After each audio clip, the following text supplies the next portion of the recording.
आइए हम लोग क्लास 8 में हैं। किस क्लास में है? 8 में। और 8 क्लास में हम लोग साइंस पढ़ रहे हैं। क्या पढ़ रहे हैं? साइंस।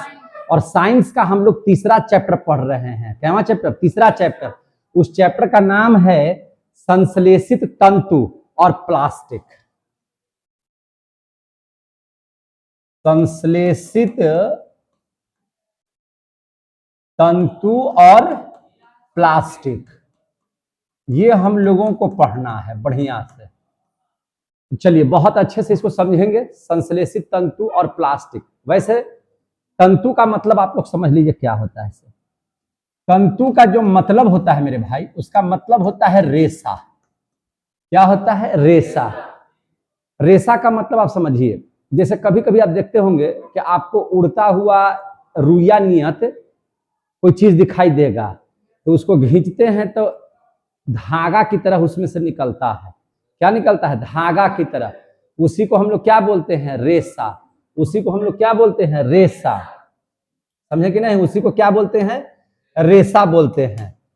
तो याद रखिएगा, इसमें ये जो रेशा है उसी को हम लोग क्या बोलते हैं? तंतु। जिसको हम लोग कह सकते हैं धागा भी। क्या कह सकते हैं? धागा भी। समझे कि नहीं? और ये 2 प्रकार का होता है तंतु। कितना प्रकार का होता है? 2 प्रकार का तंतु जो होता है। तंतु यह कितना प्रकार का होता है? 2 प्रकार का होता है। 2 प्रकार का होता है। कौन कौन 2 प्रकार का होता है? तो जो पहला होता है वो होता है प्राकृतिक तंतु। प्राकृतिक तंतु जिसका निर्माण आप नहीं किए हैं, प्राकृतिक ने किया है, ईश्वर ने किया है, या मैंने ऑलरेडी है पहले से, उसी को कहते हैं प्राकृतिक। तो प्राकृतिक तंतु, प्राकृतिक तंतु यानी कि हम लोग इसको बोलेंगे, तंतु को अंग्रेजी में बोलते हैं फाइबर्स। क्या बोलते हैं? फाइबर्स। और प्राकृतिक को अंग्रेजी में बोलते हैं नेचुरल। तो इसको बोलेंगे नेचुरल फाइबर्स, है ना। दूसरा जो होता है उसका नाम होता है संश्लेषित तंतु। क्या नाम है इसका? संश्लेषित तंतु। तो संश्लेषित तंतु, यही चीज तो पढ़ना है हम लोगों को, है कि नहीं? संश्लेषित तंतु जो होता है, इसको प्राकृतिक नहीं बनाया है, इसको मानव निर्मित तंतु भी बोलते हैं। क्या बोलते हैं? मानव निर्मित तंतु। यह मानव के द्वारा बनाया गया है। मानव निर्मित तंतु भी बोलते हैं इसको। समझ में आई बात? इसको क्या बोलते हैं? मानव निर्मित तंतु, है ना। अंग्रेजी में इसको अगर हम लोग बोलें तो इसको बोला जाता है सिंथेटिक फाइबर्स। क्या बोलते हैं? Synthetic fibres. समझ में आई बात है? इसको बोलते हैं सिंथेटिक फाइबर्स। तो यानी कि कुल मिला जुला करके आप लोगों को जो पढ़ना है इस चैप्टर में, उस संश्लेषित तंतु यानी कि जो मानव निर्मित तंतु है उसके बारे में पढ़ना है। किसके बारे में पढ़ना है? मानव निर्मित, है ना। प्राकृतिक तंतु जो होगा उसकी प्राप्ति कहां से होगी? प्राकृतिक स्रोत से। कहां से होगी? प्राकृतिक स्रोत से। प्राकृतिक स्रोत से इसकी प्राप्ति होती है। जबकि आप देखेंगे इसकी प्राप्ति जो होगी, इसकी जो प्राप्ति होगी वह मानव निर्मित से होगा, मानव के द्वारा बनाया गया होगा, यानी कि कृत्रिम स्रोत से होगा। कैसे होगा? कृत्रिम स्रोत से। इसकी प्राप्ति कैसे होगी? कृत्रिम स्रोत से। समझ में आ गया बात है? अगर एग्जाम्पल के तौर पर बात करेंगे तो आपने देखा होगा, है ना, जो कपड़े, सूती कपड़े के अलावा आप देखे होंगे नायलॉन का कपड़ा, मच्छरदानी जो बनता है उसका देखे कि नहीं कपड़ा, तो वह क्या रहता है? नायलॉन का कपड़ा होता है। या आप देखिएगा, है ना, बैडमिंटन में जो तार बांधा जाता है, ये सब जो रस्सी आते हैं, या माने जानवर का जो पगहा वगैरह बनता है ना, बांधने के लिए जो रस्सियां बनती है, नैलून ये सब का जो बनता है, ये सब जो है सब कृत्रिम रेशे में आते हैं। किसमें आते हैं? कृत्रिम रेशे में। तो नायलॉन हो गया, रेयॉन हो गया, समझे कि नहीं। या आप पॉलिएस्टर का कपड़ा देखते हैं, पॉलिएस्टर जो खूब चमकता है, पॉलिएस्टर, ये सब कृत्रिम स्रोत से प्राप्त होते हैं, कृत्रिम वस्त्र होते हैं। ये प्राकृतिक से बनाए गए वाले चीज नहीं होते हैं। समझ में आ गई बात? तो यहां तक अगर आप जानकारी प्राप्त कर लिए तो आगे हम बढ़े। और सबसे पहले इसमें जो टॉपिक होगा, इसके देखिए, आप इन सभी चीजों को देखिएगा। तो एग्जाम्पल में दे दिए, आप देखिएगा बहुत, मैंने आपके यहाँ चादर है, मोजा है ना, आप देखिएगा रस्सी है, टूथब्रश देखे कि नहीं, टूथब्रश देखिएगा उसका ऊपर वाला भाग टूथब्रश का जिसको आप रगड़ते हैं, है कि नहीं, रस्सी है। ये सब चीज क्या चीज से बने हैं, तो ये सब चीज इन्हीं चीजों से बने हैं, समझे कि नहीं। और ये सब चीज है क्या चीज, तो कृत्रिम स्रोत से है। कौन बनाया है, मानव ने, इसलिए इसको क्या कहते हैं, संश्लेषित तंतु।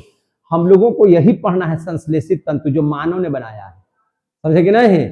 प्लास्टिक, प्लास्टिक जो मानव ने निर्माण किया है, तो यही दोनों चीजों के बारे में इस चैप्टर में हम लोगों को विधिवत पढ़ना है। कोई दिक्कत है तो आइए हम लोग इसके बाद जो टॉपिक पढ़ेंगे उसका नाम है बहुलक। क्या नाम है इसका, बहुलक। बहुलक को अंग्रेजी में बोलते हैं पॉलीमर। क्या बोलते हैं, पॉलीमर, इसको बोलते हैं पॉलीमर।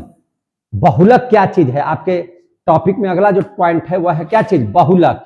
बहुलक जो है ना, ये ग्रीक शब्द, विदेश में बोली जाने वाली जो भाषाएं हैं जिसको हम लोग ग्रीक भाषा कहते हैं, है कि नहीं, यह ग्रीक शब्द दो शब्दों से लिया गया है।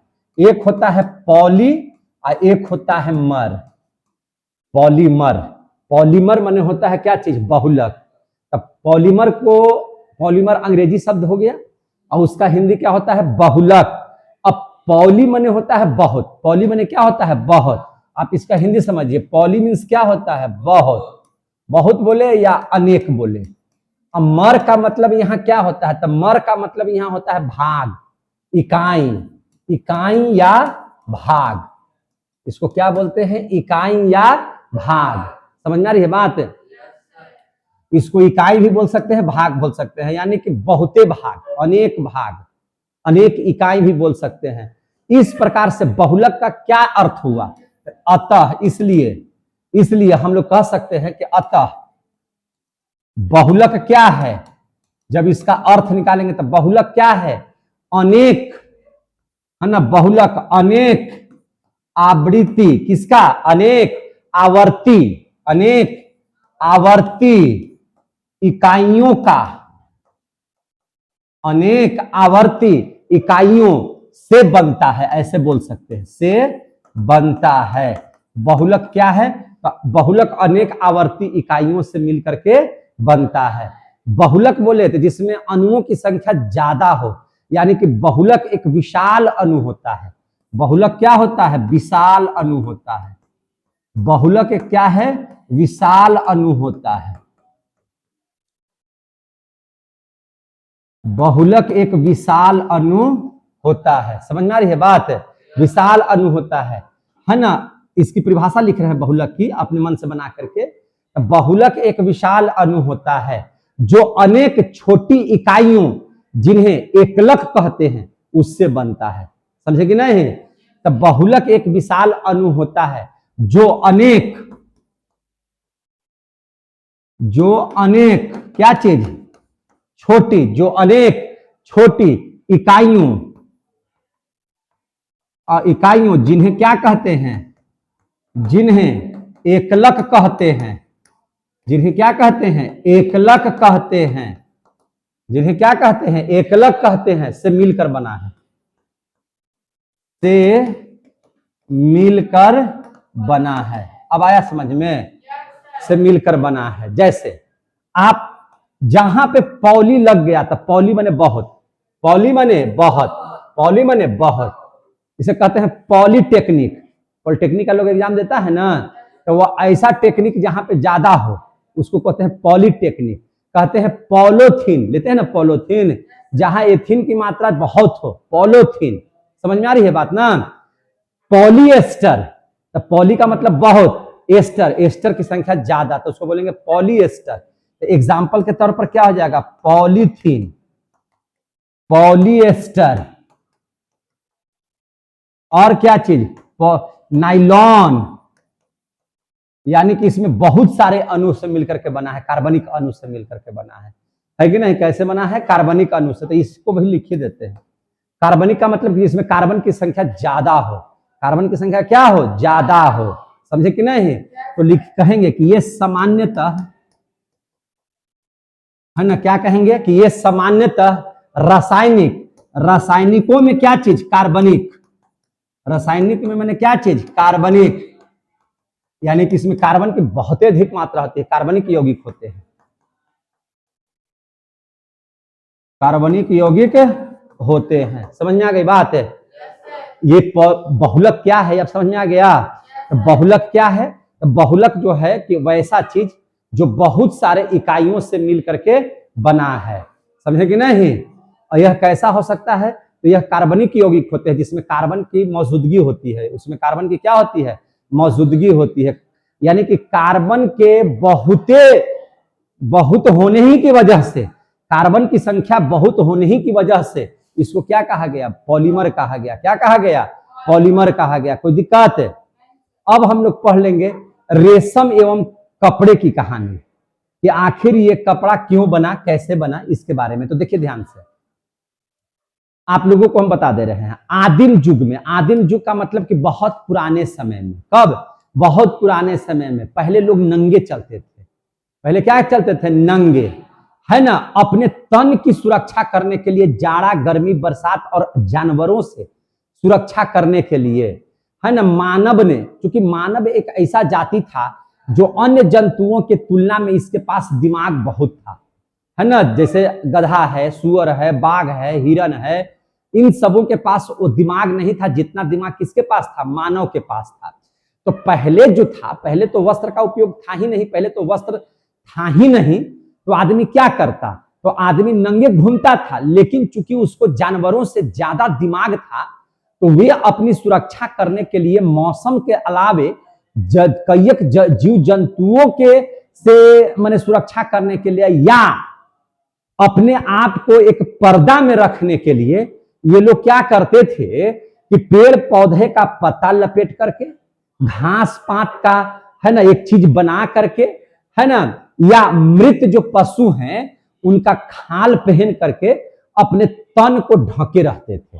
इसका प्रयोग करते थे। इसका प्रयोग करते थे, है ना, मरे हुए, है ना, जंतुओं का खाल या पेड़ पौधे की छाल या घास पात को बीन करके, कैसे, घास पात को बीन करके, एक तरह से ऐसे ही वे कपड़े के तरह अपने शरीर को ढक करके रखते थे। धीरे धीरे धीरे धीरे समय बीतता गया, समय बीतता गया, तो इन लोगों ने, है ना, क्या किया, अपनी माने कार्य कुशलता एवं तीव्र बुद्धि की वजह से, कैसे, कार्य कुशलता एवं तीव्र बुद्धि की वजह से मनुष्यों ने धीरे धीरे उन पेड़ों से क्या करने लगा, कुछ पौधों से वस्त्र बनाने के लिए रेशा निकालना शुरू कर दिया। क्या निकालना शुरू कर दिया? रेशा निकालना शुरू कर दिया। और रेशे की इसी आधार पर उत्पत्ति हुई। रेशे की इसी आधार पर क्या हो गई? उत्पत्ति हो गई। समझे कि नहीं?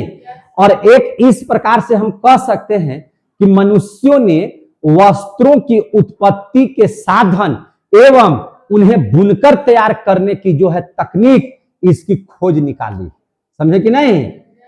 सर्वप्रथम मनुष्यों ने कैसे क्या किया होगा? तो सर्वप्रथम मनुष्यों ने, है ना, तिनका वगैरह देखे ना, तिनका, घास पात, जिसको हम लोग क्या बोलते हैं, घास पात बोलते हैं, तो तिनका हो गया, नरम टहनी हो गया, उसी को गूंथ करके या मरे हुए जानवरों की चमड़े की पट्टी बना करके, पट्टी मैंने छोटा छोटा पट्टी बना करके, है ना, अपने तन को ढकने का प्रयास किया होगा। समझे कि नहीं? तो ऐसा माना जाता है। और आगे चल करके इससे ही वस्त्रों उपयोगी रेशे की खोज की गई होगी। समझे कि नहीं? वस्त्रों की खोज की गई होगी। अब देख लीजिए, सन नामक एक पौधा है, तो सन से प्राप्त रेशा, रेशम का पौधा, रेशम कीट रेशम का जन्म देता है, तो रेशम के रेशे, लिनन के रेशे, है कि नहीं, हेम्प से के रेशे, इसके बाद कपास के रेशे, वस्त्रों के निर्माण में होना इस तरह से आरंभ हो गया। मध्यकालीन युग में जब राजाओं का शासन था, सामंतों के संरक्षण में, जो इन सबों के बारे में जो जानते थे, उनको और कुशल बना करके, है ना, कुशल कारीगरों के द्वारा क्या किया गया? कुशल कारीगरों के द्वारा, है ना, सुंदर एवं आकर्षक वस्त्रों का निर्माण होने लगा। समझ में आ रही बात है ना? कुशल एवं सुंदर आकर्षक वस्त्रों का निर्माण होने लगा कुशल कारीगरों के माध्यम से। जैसे आप देख लीजिए, इन्हीं वजह से ढाका, बांग्लादेश की राजधानी कहां है? ढाका। ढाका जो है किस कपड़े के लिए प्रसिद्ध है? मलमल के कपड़े के लिए। किस कपड़े के लिए? मलमल के कपड़े के लिए। बनारस, बनारसी साड़ी के लिए प्रसिद्ध है। चंदेरी, चंदेरी साड़ी के लिए प्रसिद्ध है। उसके बाद भागलपुर, भागलपुर कांजीवरम के लिए प्रसिद्ध है। बालचूर, बालचूर किस लिए प्रसिद्ध है? बालचूर साड़ियों के लिए प्रसिद्ध है। तमिलनाडु रेशमी कपड़ों के लिए प्रसिद्ध है। और इस प्रकार से धीरे धीरे उसमें उत्पत्ति हुई और लोगों ने कपड़ा बनाना, वस्त्र बनाना शुरू कर दिया। यही है रेशम एवं कपड़े की कहानी, जो आपको क्लास में टॉपिक में पढ़ना है। देखिए, है कि नहीं? रेशम एवं कपड़े की कहानी, यही टॉपिक होगा। क्या होगा? रेशम एवं कपड़े की कहानी है टॉपिक। तो इसको आप टॉपिक को समझ लिए, बढ़िया से समझा दिए। अब देख लेंगे हम लोग क्या चीज। इसके बाद जो टॉपिक है उसका नाम है वस्त्र की बुनाई की विधि है। अगला जो टॉपिक है उसका नाम है वस्त्र की बुनाई की विधि। क्या जी, है कि नहीं है? चलिए इसके बारे में समझ लेते हैं। वस्त्र की बुनाई की विधि के बारे में समझ लेते हैं। वस्त्र की बुनाई की विधि क्या है? तो देखिए ध्यान समझ में। पहले जो वस्त्र बुना जाता था वो हाथ से बुना जाता था। कैसे बुना जाता था? हाथ से। ये सब आप बढ़िया से सुन लीजिए और समझ लीजिए, और ज्यादा होगा तो वीडियो देख करके उसको लिख लीजिएगा।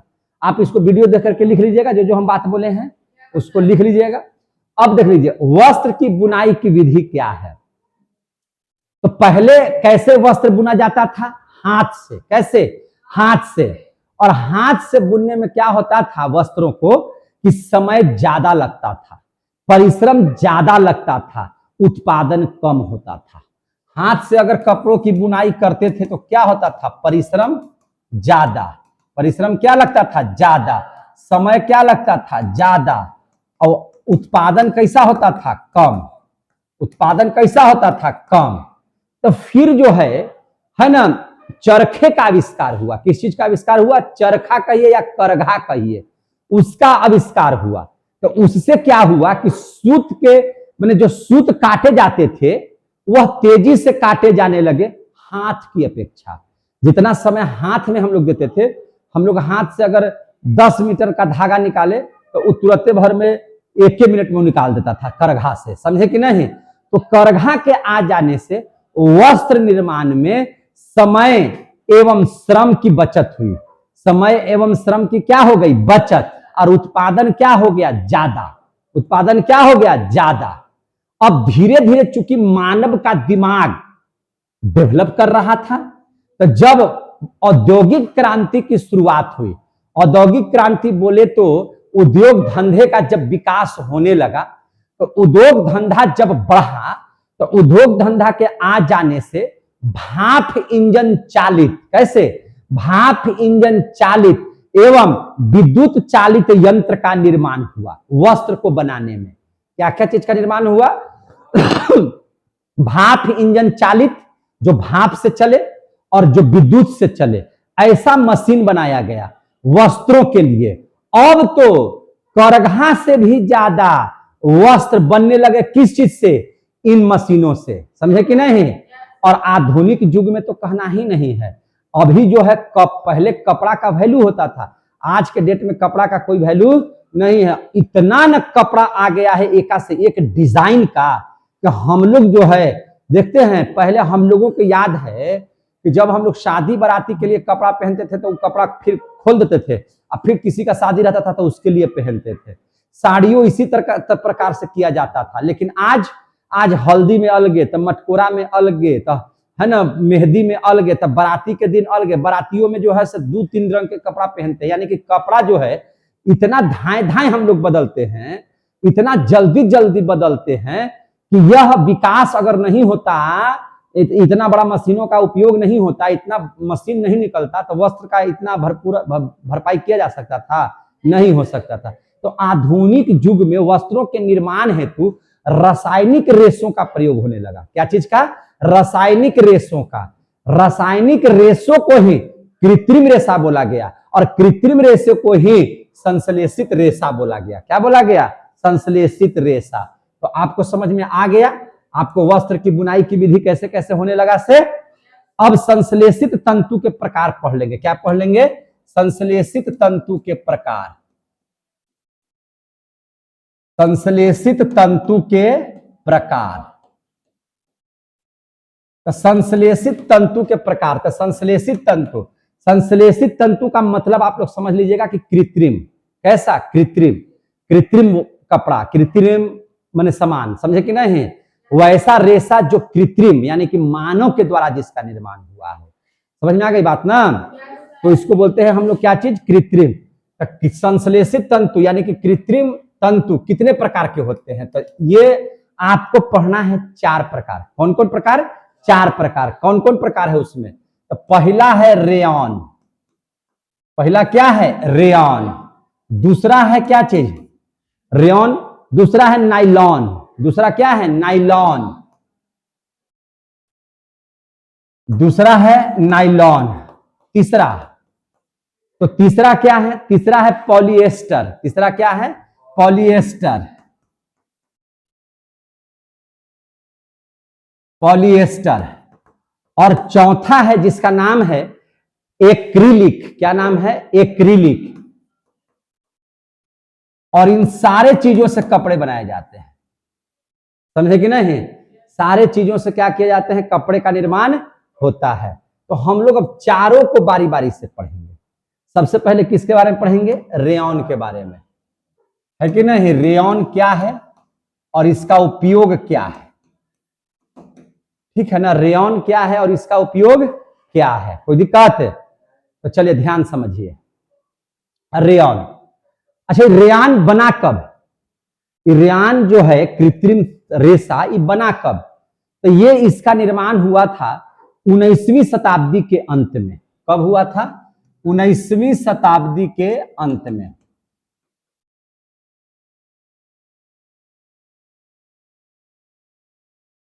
अभी कैवीं शताब्दी चल रहा है? 21वीं। कैवीं शताब्दी? 21वीं। 2000 में शुरू, 2000 हम लोग कै में है? 26 में है। तो 21वीं शताब्दी है।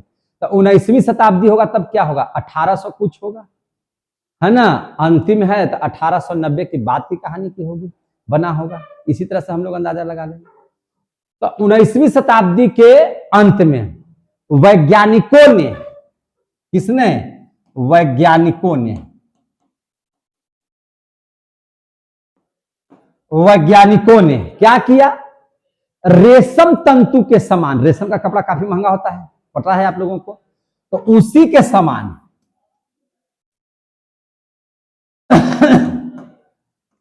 रेशम तंतु के समान, किसके समान?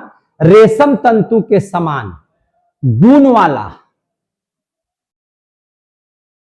वाला एक कृत्रिम, है ना? क्या चीज?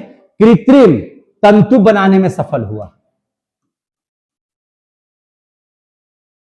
कृत्रिम तंतु बनाने में सफल हुआ।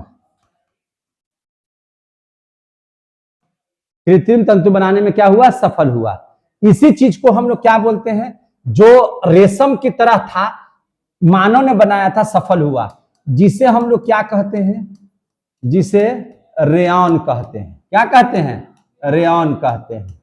रेयॉन का रेशा। समझ में आ गई बात है? इसे कैसे बनाया जाता है, इसको कैसे प्राप्त करते हैं, यह महत्वपूर्ण है, जो आपको आता है लिखने के लिए, ठीक है ना? ये आखिर कैसे इसका निर्माण करते हैं, तो इसके बारे में समझिए। तो इसे प्राप्त करने के लिए,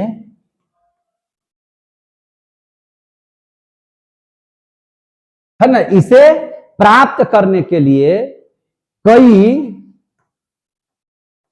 इसे प्राप्त करने के लिए ये काम कीजिए, कई नहीं, मैंने इसे प्राप्त करने के लिए हम क्या लिए हैं? लकड़ी। क्या लिए? लकड़ी और रुई, क्या क्या चीज, लकड़ी और रुई लेते हैं, क्या लेते हैं, लकड़ी और रुई, इसका क्या लेंगे, गुद्दा लेंगे, लकड़ी और रुई के क्या ले लेंगे, गुद्दा, जो है रुई हुई देखे ना, है ना, उसका गुद्दा ले लेंगे। को किसी रासायनिक, है कि नहीं, किसी रासायनिक विलायक में घोला जाता है, किसी रासायनिक विलियन में घोला जाता है, इसे कर दे, रासायनिक विलियन में घोला जाता है। क्या क्या चीज को घोलते हैं रासायनिक विलियन में, तो लकड़ी और रुई को, बोलिए किसको, लकड़ी और रुई को। इसके फल स्वरूप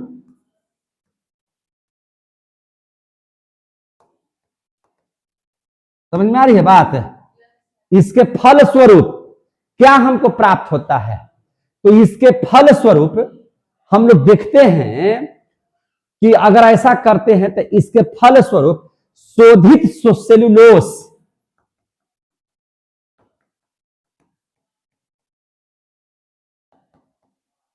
सेलुलोस जो पेड़ों पेड़ों में पाए जाते हैं, है कि नहीं, सेलुलोस, जिसका सूत्र होता है C6H10O5,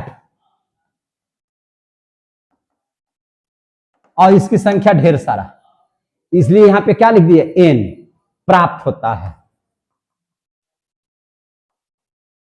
प्राप्त होता है, समझे कि नहीं। अब हमको प्राप्त हो गया, अब क्या करेंगे, तो देखिए ध्यान से, सबसे पहले लकड़ी और रुई ले लिए, इसको रासायनिक विलयन में घोल दिए, इसका सेलुलोस हमको प्राप्त हो गया, इस सेलुलोसवा को क्या करेंगे, तो इस सेलुलोस को इसमें क्या करेंगे, सोडियम हाइड्रोक्साइड,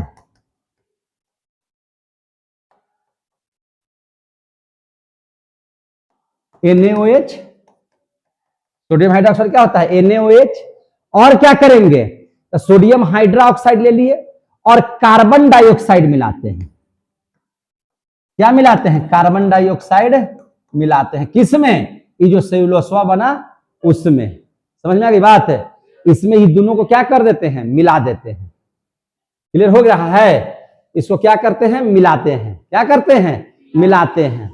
तो आखिर इसको मिलाने से होता क्या है, तो इसको मिलाने से एक गाढ़ा द्रव बनता है, मिलाते हैं जिससे गाढ़ा द्रव बनता है, जिससे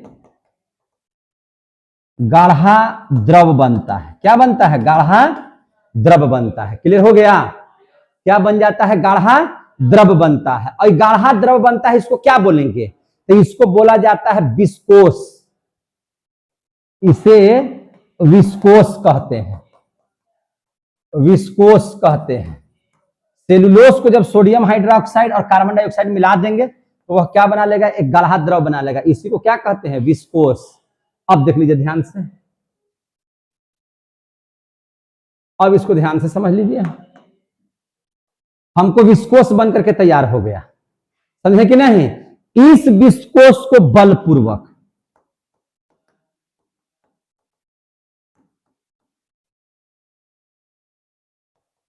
कैसे, बलपूर्वक, इस विस्कोस को हम क्या करते हैं, बलपूर्वक तंतु ग्रंथियों,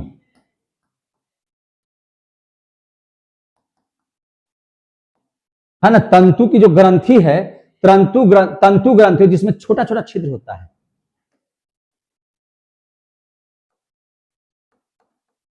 जिसमें छोटे छोटे छिद्र होते हैं, जिसमें क्या होते हैं, छोटे छोटे छिद्र होते हैं, उससे होकर, उससे होकर क्या करते हैं हम लोग, उससे होकर के, है ना, तनु सल्फ्यूरिक अम्ल में प्रवाहित करते हैं,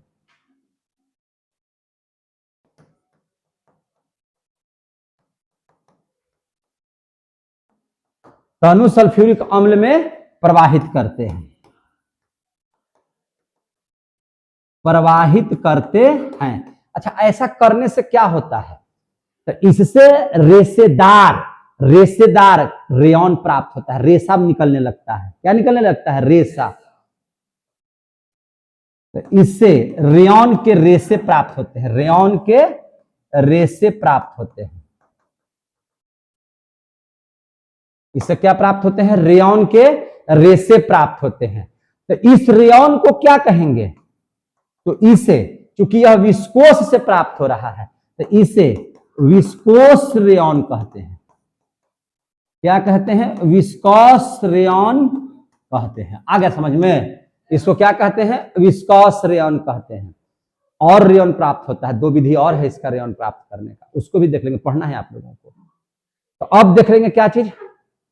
अभी हम लोग क्या चीज से प्राप्त किए? कास्ट लुगदी से। कास्ट मैंने लकड़ी और लुगदी मैंने उसका मांस, समझेगी नहीं? तो कास्ट लुगदी और रुई से प्राप्त किए थे। तो कास्ट लुगदी से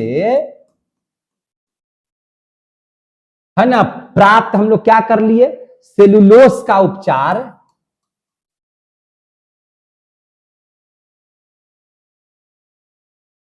सेलुलोस का उपचार निम्नांकित दो विधियों द्वारा की जा सकती है। निम्नांकित दो विधियों द्वारा की जा सकती है, की जा सकती है। पहला विधि देख लीजिए, पढ़ना है आप लोगों को, आएगा लिखने के लिए, ठीक है ना? पहला विधि क्या करेंगे, कैसे कैसे करेंगे? तो देखिए, कॉपर सल्फेट के नीले विलयन में, इसमें कॉपर सल्फेट, कॉपर सल्फेट का सूत्र क्या होता है? CuSO4 का होल टू, CuSO4, CuSO4 लिख दीजिए, CuSO4 कॉपर सल्फेट। समझ में आ गई बात है ना? कॉपर सल्फेट के किस विलयन में? नीले विलयन में। कॉपर सल्फेट के नीले विलयन में, किसमें? नीले विलयन में। कॉपर सल्फेट के नीले विलयन में क्या डालेंगे? तो इसमें डालेंगे हम लोग क्या चीज? अमोनिया, अमोनिया विलयन का, है ना, आधिक्य मिलाने पर। किसका? अमोनिया विलयन। किसका विलयन? अमोनिया विलयन।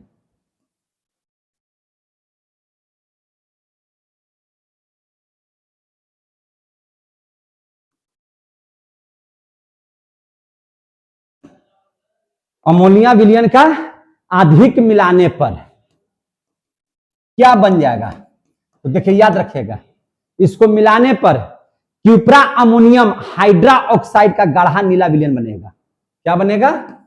क्यूप्रा अमोनिया, क्या चीज? क्यूप्रा अमोनिया हाइड्रा ऑक्साइड। सब रेयॉन बन रहा है।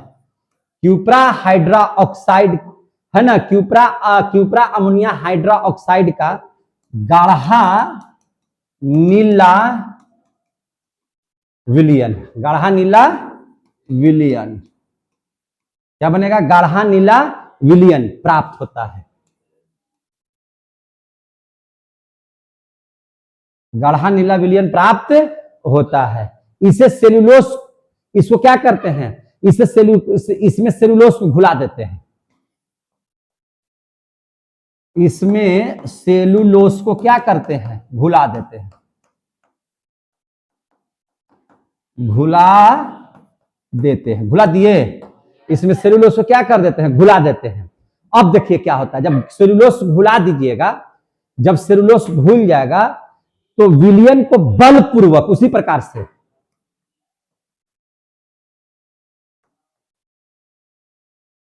विलयन को बलपूर्वक, कैसे? बलपूर्वक तंतु ग्रंथियों,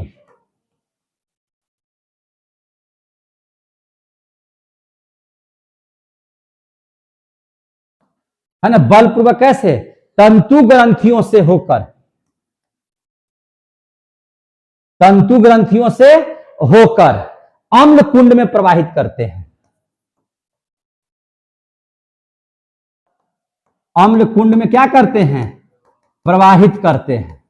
अम्ल में जाएगा, तनु सल्फ्यूरिक अम्ल में जाएगा, है कि नहीं? उसी में क्या करते हैं? प्रवाहित करते हैं। और इससे करते हैं, ऐसा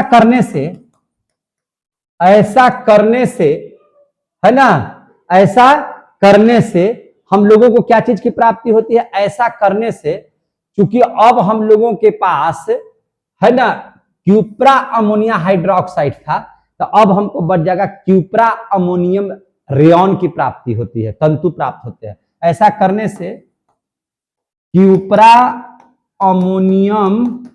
अमोनिया तंतु की प्राप्ति होती है। अगर समझ में, उसके पहले हम लोग क्या चीज की प्राप्ति हो रहा था? विस्कॉस रेयन का। अब हम लोग किस रेयन का प्राप्ति हो रहा है? क्यूप्रा अमोनिया है ना रेयन की प्राप्ति हुआ। समझे कि नहीं? तो दो तरह के रेयन हमको मिल गया ऐसा करने से। अब ये तो पहला हम लोग उपचार करने की विधि पढ़ लिए, अब दूसरी विधि देख लीजिए। अब क्या करें दूसरी विधि में? तो दूसरी विधि में देख लीजिए।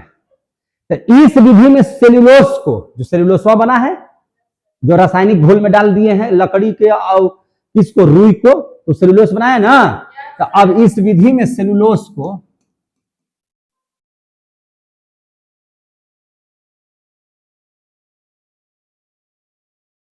है ना, इस विधि में किसको, सेल्यूलोस को किसके साथ, एसिटिन,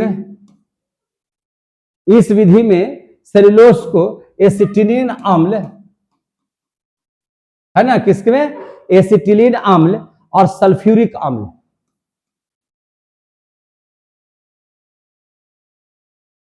कौन सा अम्ल, सल्फ्यूरिक अम्ल है ना, सल्फ्यूरिक अम्ल, तथा कुछ अन्य रसायन,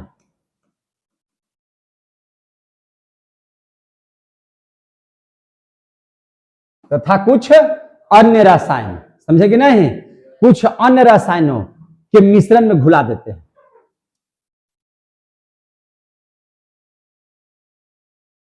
क्या करते हैं? घुला देते हैं। समझ में आ गई बात है? अन्य मिश्रण में क्या करते हैं? घुला देते हैं। विलयन को तंतु ग्रंथियों से प्रवाहित करते हैं। विलयन को तंतु ग्रंथियों से प्रवाहित करते हैं। कैसे प्रवाहित करते हैं? तंतु ग्रंथियों से प्रवाहित करते हैं। तो हम लोगों को करते हैं तब हम लोगों को कैसा रेयन की प्राप्ति होता है? तो एसीटेट रेयन की प्राप्ति होता है। तब एसीटेट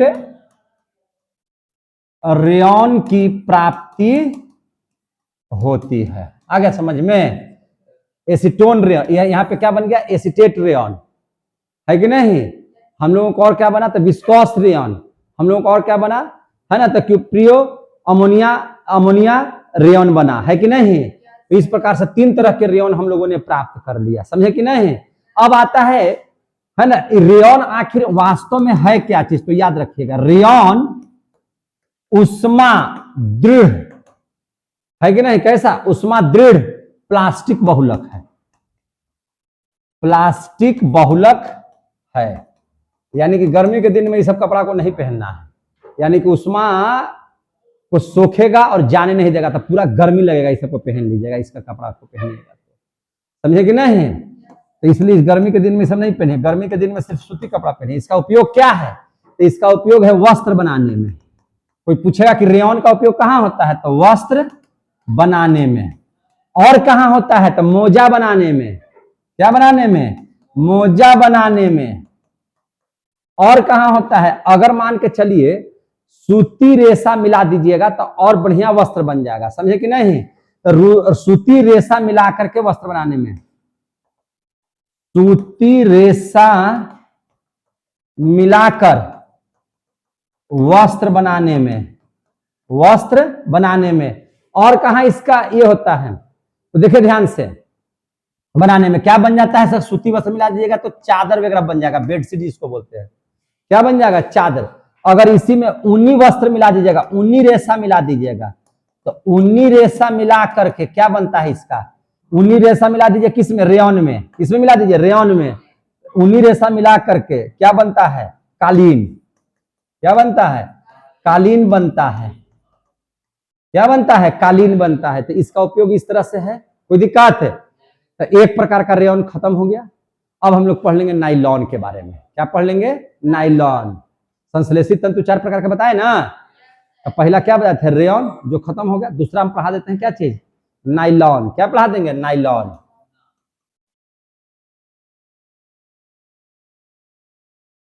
नाइलॉन कौन है?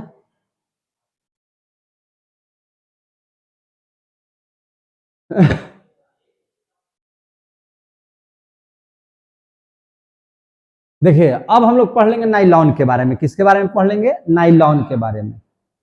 नाइलॉन के बारे में देख लेंगे। तो नाइलॉन का जो विकास हुआ है ना, वो द्वितीय विश्व युद्ध के बाद हुआ है। कब हुआ है? इसका विकास द्वितीय विश्व युद्ध के बाद हुआ है।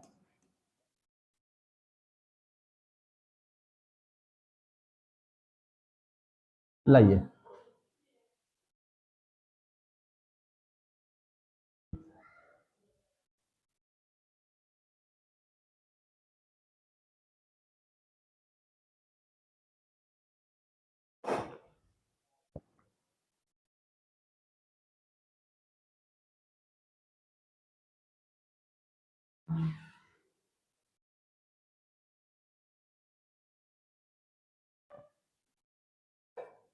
इसका विकास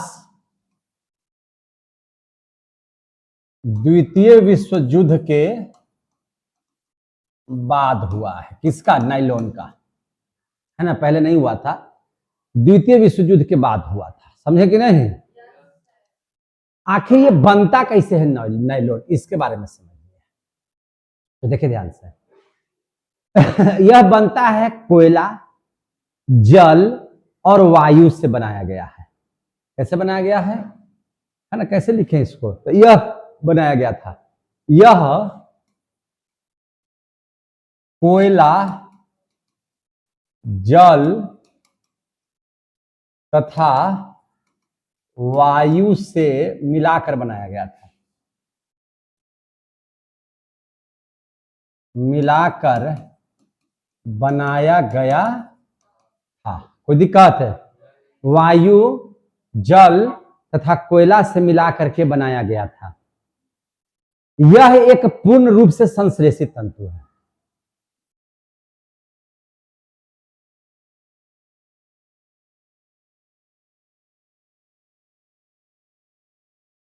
संश्लेषित तंतु है, पूर्ण रूप से संश्लेषित तंतु है। मतलब क्या हो गया कि प्योर मानव निर्मित है। जबकि रेयन जो पढ़ रहे थे तो उसमें लकड़ी लिए थे, लकड़ी तो पेड़ पौधा से हुआ। रुई लिए थे, रुई भी तो पौधा से ही प्राप्त हुआ है। तो वह जो है एक तरह से कह सकते हैं कि अर्ध संश्लेषित तंतु है। रेयन कैसा था? अर्ध संश्लेषित तंतु। लेकिन ये भैया देखिए, कोयला, जल तथा वायु, तो ये प्योर हो गया संश्लेषित तंतु, प्योर मानव निर्मित हो गया। कैसा हो गया? प्योर मानव निर्मित हो गया। समझ में आ गई बात? तंतु है। करते क्या है देखिए ध्यान से, कैसे इसका बनाते कैसे हैं उसको देखिए। उपयुक्त परिस्थितियों में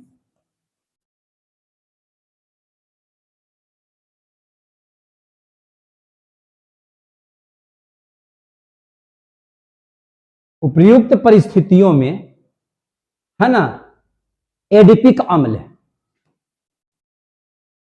अब एडिपिक अम्ल का सूत्र क्या होता है बताइए? एडिपिक अम्ल, है ना, एडिपिक अम्ल। एडिपिक अम्ल का सूत्र लिख लीजिए, HC, ऐसे लिख देते हैं, है ना, HCO या HOO से ठीक है, HCOO CH24 CH2 का होल 4 इंटू COOH। क्या होता है? COOH। यही होता है एडिपिक अम्ल का सूत्र, है कि नहीं? एवं और क्या ले लेंगे? एवं हेक्सामेथिलीन डाइएमीन,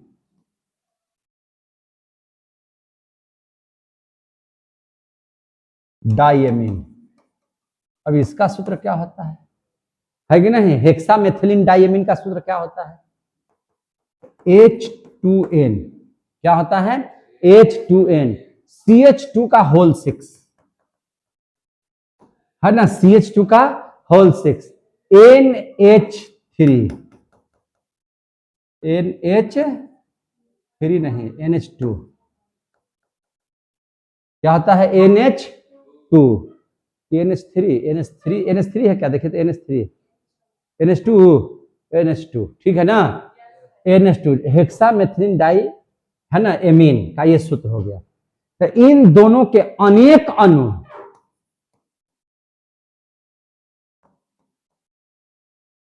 अनेक अणु क्या करेगा? अभिक्रिया।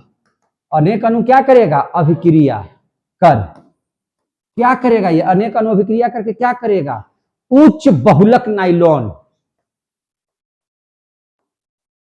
उच्च बहुलक नाइलॉन, उच्च बहुलक नाइलॉन नामक तंतु का निर्माण करता है।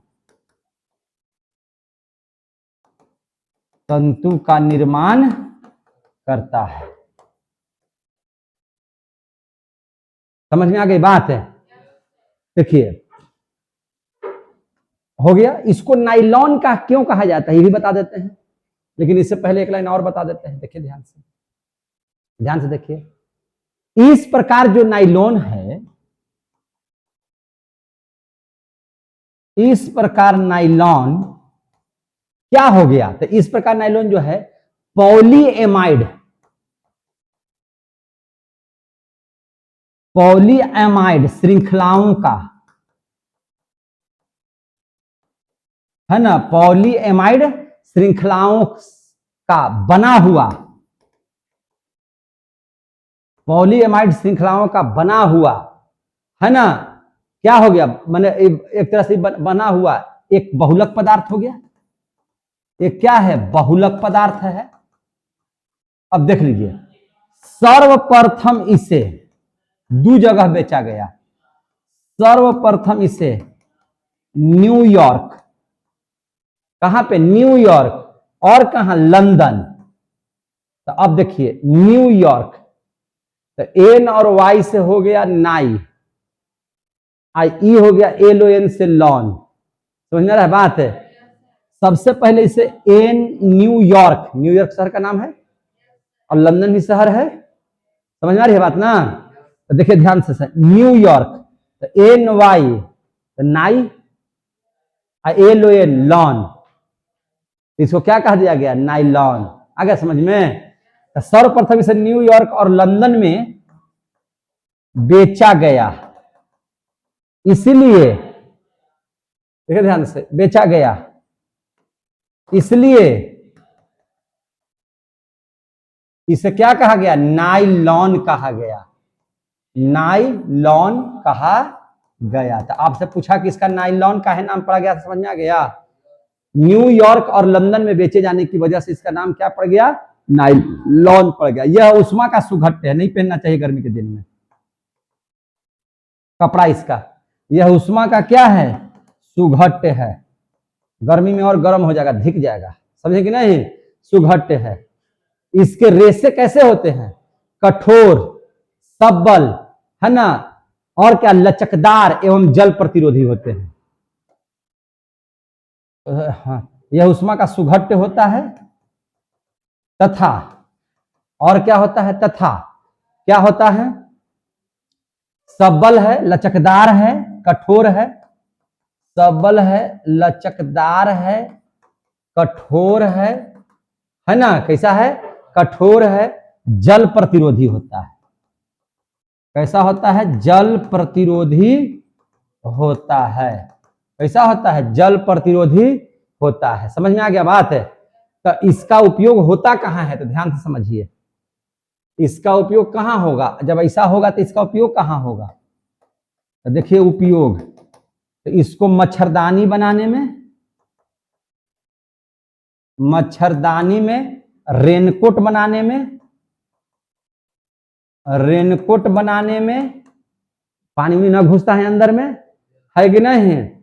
और क्या? जैकेट बनाने में, मोजा बनाने में, चादर बनाने में, और कहां? चादर बनाने में, मशीन के पार्ट पुर्जा बनाने में, मशीन के पार्ट पुर्जा बनाने में, और कहां? मशीन के पार्ट पुर्जा बनाने में, है ना, थैला बनाने में, थैला बनाने में ईटीसी प्रयोग होता है। ईटीसी प्रयोग होता है। क्लियर हो गया?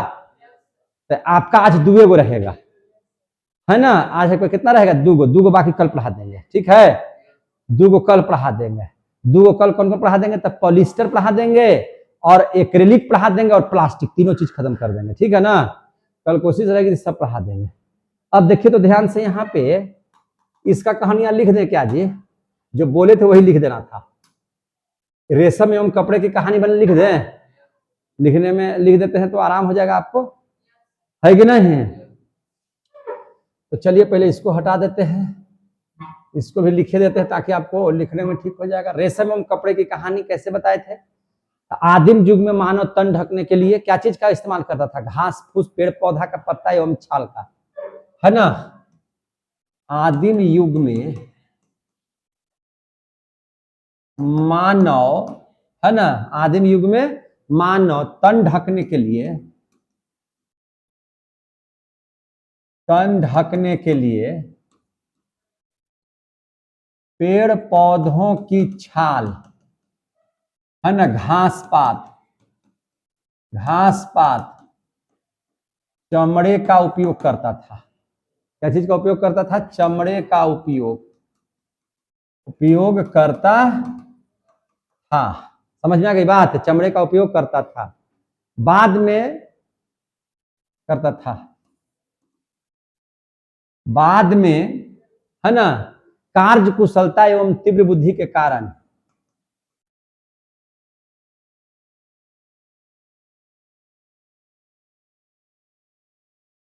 तीव्र बुद्धि का उपयोग कर, क्या चीज का उपयोग कर, तीव्र बुद्धि का उपयोग कर मनुष्यों ने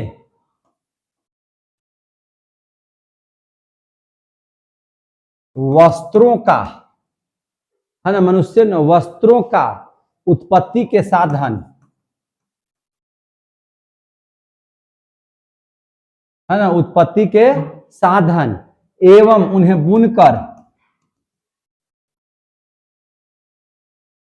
उन्हें क्या करके, बुनकर तैयार करने की तकनीक,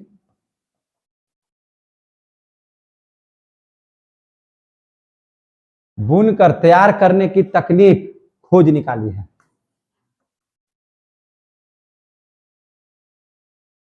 कोई दिक्कत है, खोज निकाली है। कैसे कैसे निकाला था देखिए। सर्वप्रथम, है ना, सर्वप्रथम मनुष्य ने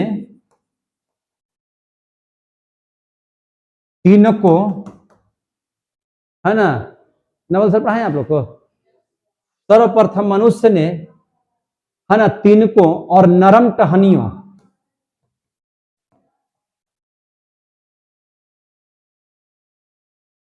है ना, नरम टहनियों को गूंथ कर, नरम टहनियों को गूंथ कर और चमड़े की पट्टियां बनाकर,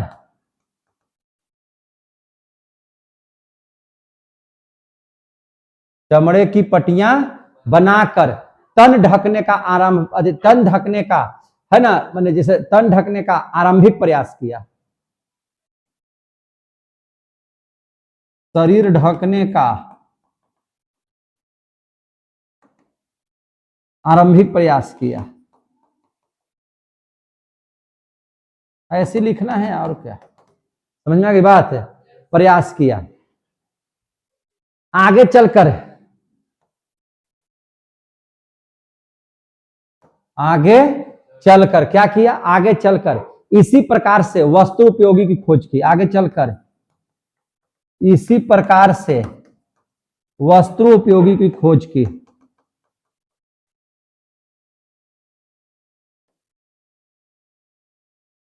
वस्त्र उपयोगी की क्या किया, खोज किया। समझ में आ गई बात है, वस्त्र उपयोगी की खोज किया। सन से प्राप्त रेशे,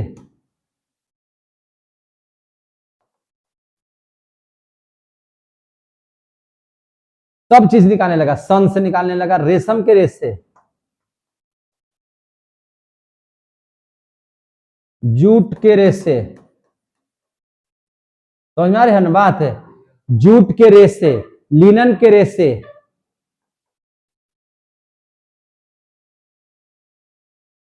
लिनन के रेशे, और क्या चीज, कपास के रेशे, ईटीसी बनाने लगा, बनाने लगा। समझ में आ गई बात है, बनाने लगा। अब तो शुरुआत कब हुआ था? मध्यकालीन युग में।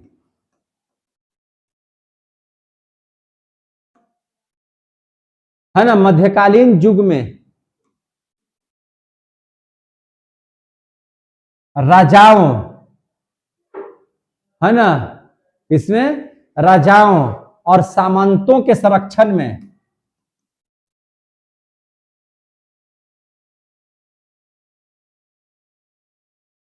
राजाओं और सामंतों के संरक्षण में कुशल कारीगरों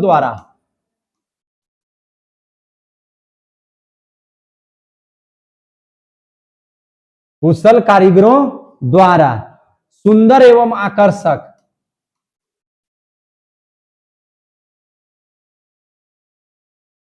है ना, सुंदर एवं आकर्षक वस्त्रों का निर्माण होने लगा। वस्त्रों का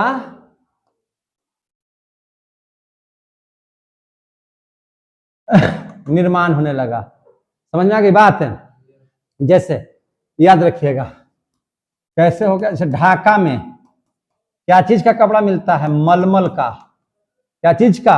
मलमल का, है ना। मलमल के लिए प्रसिद्ध हो गया कौन? ढाका। और चलिए और बताइए, बालचूर किसके लिए? बालचूर साड़ी के लिए। क्या चीज के लिए? बालचूर किसके लिए प्रसिद्ध हुआ? साड़ियों के लिए। किसके लिए? साड़ियों के लिए। बनारस किस लिए? साड़ियों के लिए। किसके लिए? साड़ियों के लिए। इसके बाद चंदेरी, चंदेरी भी किसके लिए? साड़ियों के लिए। समझ में आ रही है बात है? तो ये सब प्रसिद्ध होने लगे और यहाँ पे कारीगर को कुशल कार्य करवाया जाने लगा, है कि नहीं? भागलपुर, कांजीवरम, तमिलनाडु, है ना, तमिलनाडु रेशमी कपड़े के लिए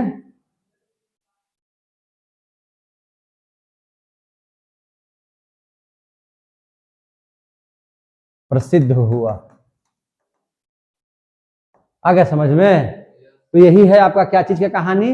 रेशम एवं कपड़े की कहानी। आ गया समझ में? अब एक और टॉपिक को छोड़ देते हैं, उसको भी बताते हैं। वस्त्र बुनाई की विधि थोड़ा सा है इसमें भी, है कि नहीं? तो कर देते हैं वस्त्र की बुनाई की विधि। कुछ नहीं ज्यादा है, खाली बोल तो देवे किए थे। वस्त्र की बुनाई की विधि लिख लेना है खाली इसको, और क्या।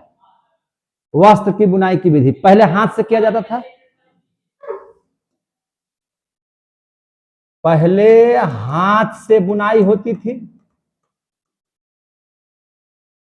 बुनाई होती थी। समझ में आ गया बात है? होती थी, है ना। इसमें होता क्या था? जिसमें समय श्रम ज्यादा, उत्पादन कम। उत्पादन कम। उत्पादन क्या होता था? कम, है ना। अब क्या हुआ? करघे के आविष्कार के बाद, करघे के आविष्कार के बाद वस्त्र बनाने में सुविधा हुई। वस्त्र बनाने में क्या हुई? सुविधा हुई। समय और श्रम कम लगा। समय और श्रम क्या हुआ? कम लगा। उत्पादन ज्यादा हुआ। उत्पादन ज्यादा हुआ। आ गया समझ में? उत्पादन क्या हुआ? ज्यादा। औद्योगिक क्रांति के बाद, औद्योगिक क्रांति में क्या बन गया? भाप इंजन। भाप इंजन द्वारा, विद्युत इंजन द्वारा, इंजन द्वारा, है ना, विद्युत इंजन द्वारा, विद्युत द्वारा चालित इंजन यंत्र का इस्तेमाल कर, विद्युत चालित यंत्र द्वारा, है ना, वस्त्रों का उपयोग, वस्त्रों का उत्पादन ज्यादा बढ़ने लगा। उत्पादन बढ़ा। आधुनिक युग में, आधुनिक युग में तो भाई कहना ही नहीं है कि नहीं? आधुनिक युग में वस्त्रों के निर्माण हेतु, वस्त्रों के निर्माण हेतु क्या चीज, रासायनिक रेशों की खोज की जाने लगी। रासायनिक रेशों की खोज की जाने लगी, क्या होने लगी, की जाने लगी, जिससे जिससे कृत्रिम, क्या चीज, कृत्रिम या मानव निर्मित रेशा, है ना, रेशा, क्या चीज, मानव निर्मित रेशा या संश्लेषित रेशा का निर्माण हुआ, या संश्लेषित रेशा का निर्माण हुआ। आया समझ में? और इसके बाद तो आइए गया संश्लेषित तंतु के प्रकार, हो गया कि नहीं? तो आप लोगों का पूरा कहानी समाप्त हो गया। अब हम लोग मिलेंगे कल, है ना, अगले क्लास में, जिसमें हम आगे पढ़ाएंगे सारी बातों को। कोई दिक्कत? समझ में आया सारी बात? तो आज तीसरा लेसन का पहला पार्ट समाप्त हो गया। जय हिंद, जय भारत। समझ में आ गया बात? चलिए।